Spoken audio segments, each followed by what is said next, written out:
You just got your kneecaps bitten by the Detroit Lions.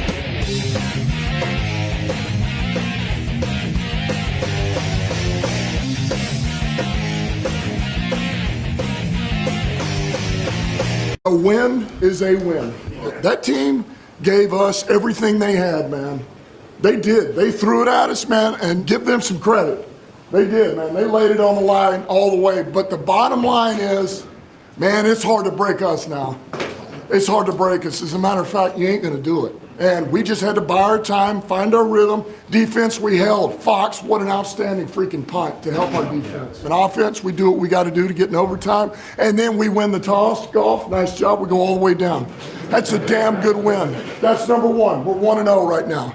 I got 2 game balls. First one is this, man. You talk about closing out the game.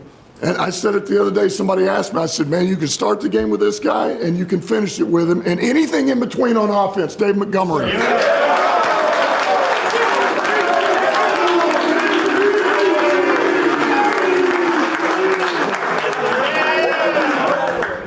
Look. I'm saying we was in that fighting for a while, man, and it was ugly for a little minute. Before the game, Ben said that it showing up ain't gonna be our best game, it ain't gonna be the perfect game, but shit, we finished it together as a team. Defense, man, this guy was all over the freaking field, man. Play after play after play. In the pass game, the run game, Alex Anzalone. Hey, this is just one win. I look at it every year. I just look at it a quarter at a time, 4 games at a time. Let's go 3-1, 4-0 each quarter. It's a long-ass season. This is just one. Keep it going. Damn good win, gentlemen. That's the good news when you don't play your best ball and you still find a way to win, because we'll clean the rest of this up, right? And we'll be better. I don't care whether we won or lost this game. I was going to tell you the same thing. We got to get better every week. Just a little bit better next week, and we'll be good. All right? Great win, man. Great win, because it's winning the NFL. Break it down. Hey, a win's a win in this league. They're hard to come by, especially against the good teams. Let's go. Lions on 3. 1, 2, 3. Lions! There it is. There it is. 5!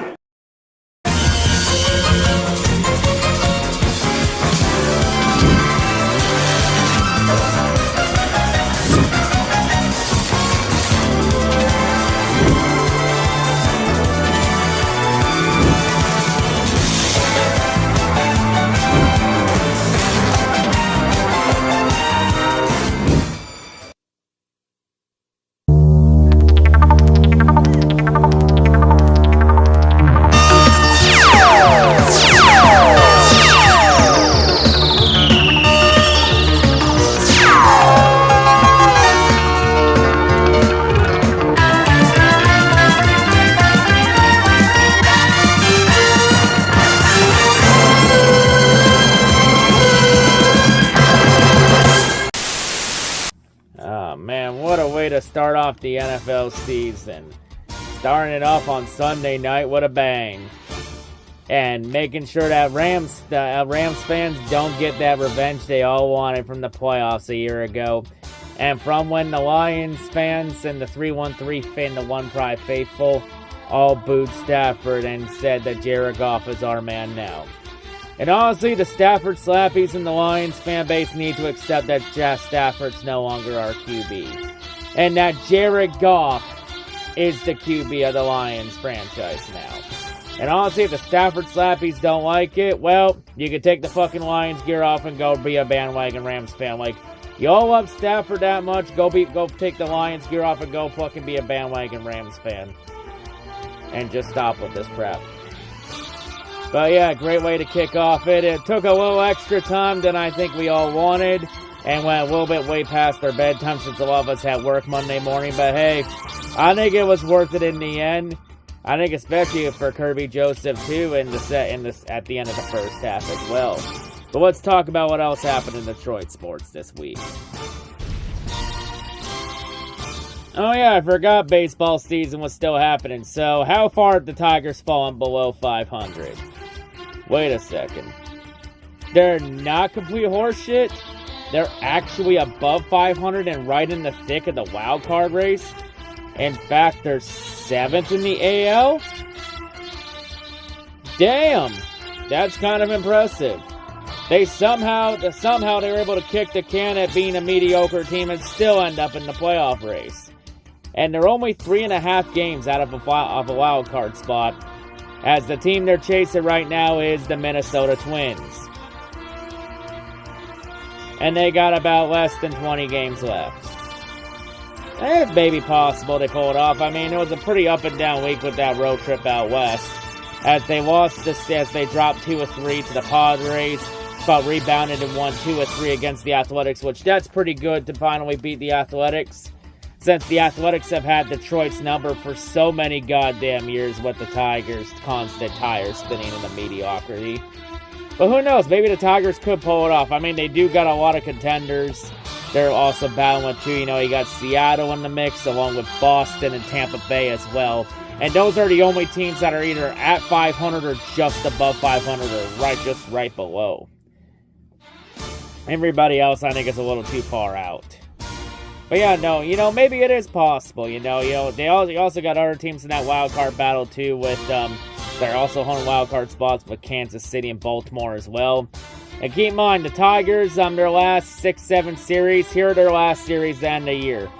3 games against Colorado, 3 games against Baltimore, 3 games against Kansas City, 3 games against Baltimore, 3 games against Tampa Bay, and then 3 games against the Detroit White Sox. 6 series left for the last 18 games. And I'll keep in mind, only one of them's an NL opponent. And then, of course, Chicago in the mix. And out those 6 series, 4 of them are against teams Detroit is competing against in the playoff race. So, this is going to be a very tough stretch to end the season. But could the Tigers possibly back into a playoff spot? Maybe it is possible they could catch Minnesota. It's very possible. In baseball, you can get hot or cold at any point in the season. Hopefully the Tigers stay out. I mean, part of the reason the Tigers are where they're at is because of the great pitching of Tariq Skubal, as he's having a borderline Cy Young season, which that's pretty good to see. And honestly, thank God the Tigers didn't trade him at the deadline. I thought I was going to have a heart attack if they fucking traded him at the deadline. Because pitchers like Tariq Skubal don't grow on trees. He's the type of piece you build your team around. Thank God. Maybe the Tigers could pull this off. I mean, it would be cool to see some playoff sports in Detroit for once, outside of the Lions playoff football. I mean, we could have had spring playoff hockey in the spring, but the Red Wings found a way to fuck that up. And the Pistons are still complete horseshit. See, who knows? So who knows? Maybe outside the Lions, maybe the Tigers could be the next one to step up. And who knows? Maybe the Tigers, of all teams, can maybe contend for the number 2 best team in Detroit sports. Because we already know who the number 1 is. And it's not even close. But yeah, that's a great leadway right into the Lions game. So the game against the Rams, I mean, I knew it was going to be a defensive struggle. I mean, there was a lot of teams that are going to have a lot of rust. I mean, the Lions had a lot of rust, too. It was not a perfect game by any stretch of imaginations. I knew the starters were going to have quite a bit of rust, considering that the Lions didn't play any of their starters at all throughout preseason. I mean, on one end, it is a smart call, keep everybody healthy, and so they don't get banged up in meaningless games. That's more testing and tuning and player evaluation for all those guys trying to make the roster. So, I mean, I understand that side of it too, but, kind of disappointed. I mean, disappointed at the same time they didn't play a game. But hey, the Lions did get off to a pretty hot start early on, got up 17-3 pretty early. Especially off the back of Montgomery having a big game, and Jameson Williams, JMO, finally having his first big boy game of his career. Honestly, this game here for JMO, this is what we've been waiting over 2 years for when we drafted JMO 2 years ago in the 2022 draft. Because so far in JMO's career, he's missed a lot of games and he was pretty disappointing. I mean, year 1, you can make that a pass because he had that ACL injury that he sustained in the national championship game with Alabama in college. So I guess you could throw that year as a pass. With JMO in the first 2 years, he showed flashes of brilliance, but could never put it all together through the first 2 years. And of course, last year he missed 4 games because of that suspension for violating the gambling policy. And then again, the games he did play, it was pretty mixed bag. He was pretty inconsistent. Didn't even get 400 yards receiving last year. Like, this year, bottom line, it's his first healthy offseason. No suspensions this time. Had a full offseason prepare this time. No drama with him. Like this year for J-Mo, it was simply there's no more excuses for him. It was simply either put up or shut up. And in this game, J-Mo chose put up. And he put up big this time, having over 100 yards receiving. Wow, look at that. He has more yards in one game. He has about a quarter of yards in one game than he had in a quarter of this last season. Damn. Not a bad start to putting up this year. But yeah, I think this game, I think J-Mo easily is going to be a big problem, no doubt. He's going to be a problem, especially in one-on-one matchups with his breakout speed. Especially on that 52-yard touchdown to open the second half. When Stafford threw the bomb right to him. Hell, the funniest part about that whole thing, the funniest part about that J-Mo touchdown was not a celebration. That was funny, but not the funniest part. The funniest part was on that play, the Rams committed illegal contact on him, and J-Mo still burnt the secondary. Like, the whole point of the secondary get a penalty for illegal contact or pass interference is to prevent the pass from happening. They get called for it, and they still get burned by J-Mo. Dear God, that's kind of funny and embarrassing at the same time if you're a Rams fan. You commit the penalty and still get burned in the end. Just J-Mo's built differently. Like, Jamison Williams, if he keeps everything going right, he has the potential to possibly be like Tyreek Hill. Just absolutely fast. All I say to J-Mo is, please, for the love of God, don't end up getting arrested by cops outside the stadium like Tyreek did with Miami Sunday morning. Like Jesus Christ. Tyreek literally took the Tyreek go fast meme too literally. Fucking dumbass. At least he still had a pretty monster game against the Jags out of that, though. But anyway, back to the game itself, though. Wasn't a pretty game. And, of course, the Rams fans are still going to be crying about Kirby Joseph with Kirby getting an interception. Hey, Rams fans, at least Kirby didn't injure somebody this time. He just picked Stafford off. And also, didn't Matt Stafford say that he was watching Kirby's tape when he called Kirby a dirty motherfucker last year in the playoffs? Well, obviously, Stafford wasn't watching it good enough. Honestly, Matt, do it again. You obviously weren't paying that good attention. Keep crying. And of course, then we also had the drama all week with Kelly Stafford, as there was even more drama that took place after Kelly said she wasn't going to show up because for her mental health, and then sent the letter to the Lions fan base. It's like, dude, we don't fucking care. Just go away. And then at the 11th hour, she decided at the last second she was going to be at the game tonight. A game against the Lions in Detroit. It's like, after all that drama about not wanting to be in Detroit because of your mental health from the playoffs last year when you got pissed at fans booing you when you literally shit-talked the city the entire week leading up to it. And then you end up showing up in the end anyway. Like, honestly, that whole thing was just her wanting to be an attention whore. And that she wasn't getting the attention she wanted. So, she kind of tried to make this all about her. And honestly, the most savage part about this whole game was the Lions didn't even do a tribute to Stafford at all. Yeah, the Lions are simply like, we're happy for you, but we don't care. We got meaningful football to play. We got bigger fish to fry than worry about you. But yeah, it wasn't a pretty game though, as the Rams were able to come back from 17-3. I mean, shout out to the Rams defense. They actually held their own. I mean, there were a lot of questions about how this Rams defense was going to be with no Aaron Donald and Ernest Jones gone. And the Rams defense stepped up. Like, they stepped up. Like, you got to give a shout out to them. They played a really good game. Also, the Rams receivers also played pretty well too, especially after Puka Nacua went down.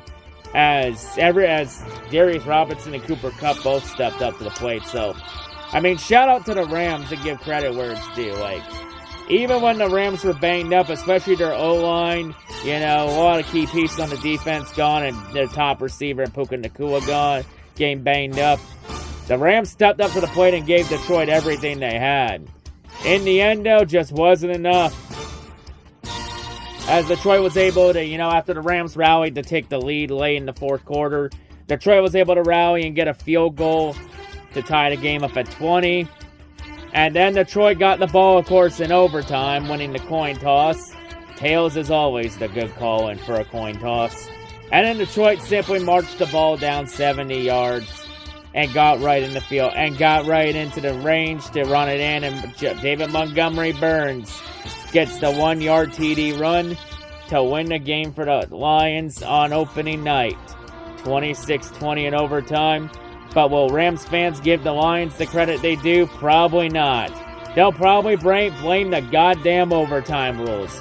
Because Rams fans wanted to blame the refs in the playoffs. They're probably going to blame the overtime rules because, oh, the overtime rules are so unfair. Stafford never got to touch the ball. They stench. The rules need to be changed.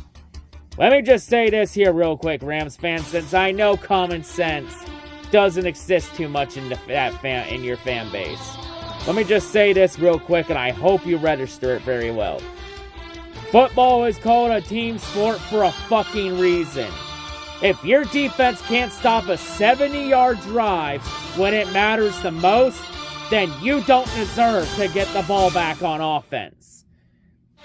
Hell, the Lions just simply ran the ball for most of that overtime. It was mainly run, with a couple passes sprinkled in there. And they really just ran the ball down LA's throat. Like, honestly, cry however you want. The Rams did not fucking deserve to win this game. You couldn't even stop the run when it mattered.